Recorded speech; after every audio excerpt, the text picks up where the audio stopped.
Welcome to OneVerse. Today we have Todd Hostetler, pastor at City on a Hill Teaching Center, and Jeff Millslegel, also a teacher at City on a Hill. They're going to be discussing a Bible verse that I give to them at random, and it was submitted by one of our viewers. And Jeff, you go first. It's Romans 1:28 that says, "And even as they did not like to retain God in their knowledge, God gave them over to a debased mind to do those things which are not fitting." That's Romans 1:28. Yeah. Paul's getting to some kind of difficult stuff here right off the bat here at Romans. Even as they did not like to retain God in their knowledge. So think about that. So he's describing this group of people doesn't want to retain God. In other words, they're not making the effort to keep God in their life, keep their knowledge of Him. They're basically turning away from it. God gave them over to a debased mind, or some versions are going to say reprobate mind, to do those things which are not fitting. I don't know. This is a bit of a scary verse to me because I'm just like, man, I do not want to be like this. Okay, so let's think this through a little bit. How to not get this way? Keep God at the forefront of what you're doing and what you're thinking about. They did so. Evidently, these people had the ability to decide to follow God or decide not to. They decided not to. They decided to turn their back on Him.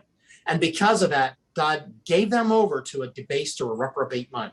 We have a lot of, I don't know, you just look at the world today and so many things, and sometimes you wonder, good grief, what are people doing anymore? I mean, it just seems so wicked, and they seem so, there just seems to be a lot of that going on.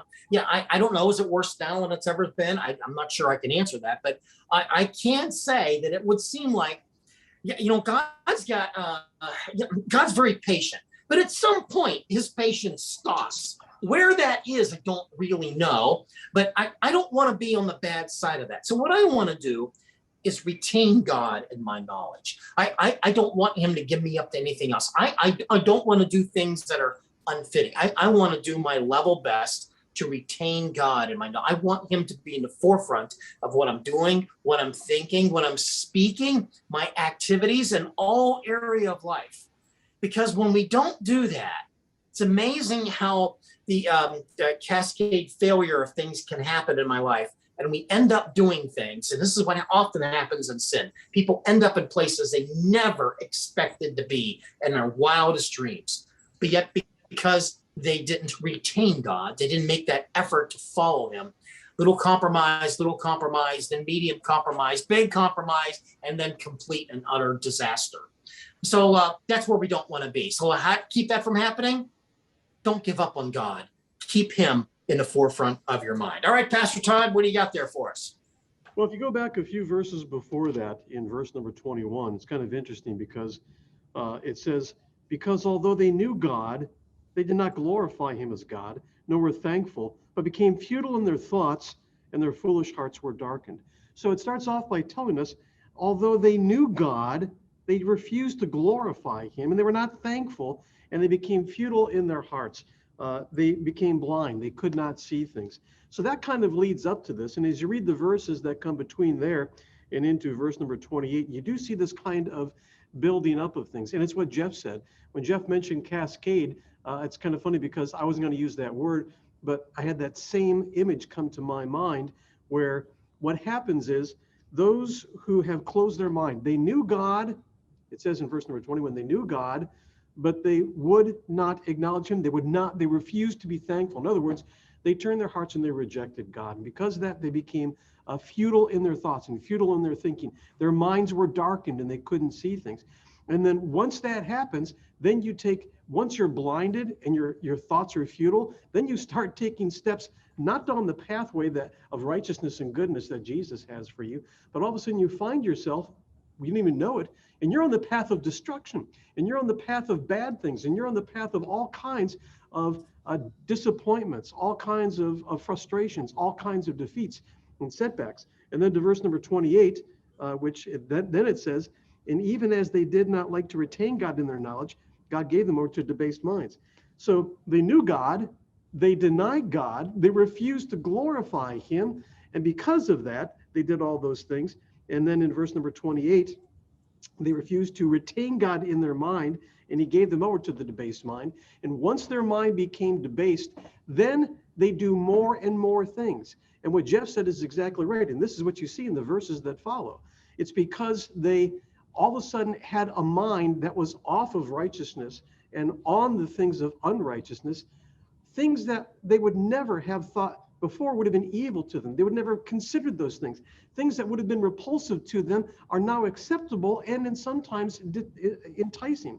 And as you go on in the next couple of verses, it says, filled with unrighteousness, they are into sexual immorality, wickedness, covetousness, maliciousness, full of envy, murder, strife, deceit, evil-mindedness. They're whisperers, backbiters, haters of God, violent, proud, boasters, inventors of evil things, disobedient. And it just goes on and on. So two things. I think the first thing, listen, you as a follower of Jesus Christ, this is not going to be you, but we can certainly take a note. We certainly need to know what he said in verse number 1. We need to be thankful to God, have a grateful and thankful heart, and that protects our minds from being deceived. Jeff, how do you wrap this up? Well, back in verse 22, he says, professing to be wise, they became fools.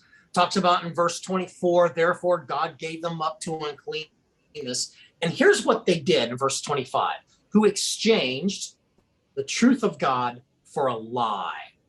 This is so common and it's so sad. People that did know the truth, but they exchange it for a lie. There is real an exchange here. A decision is made, and this is what I'm getting to. A decision is made to go from one direction of following God and turn to go against him.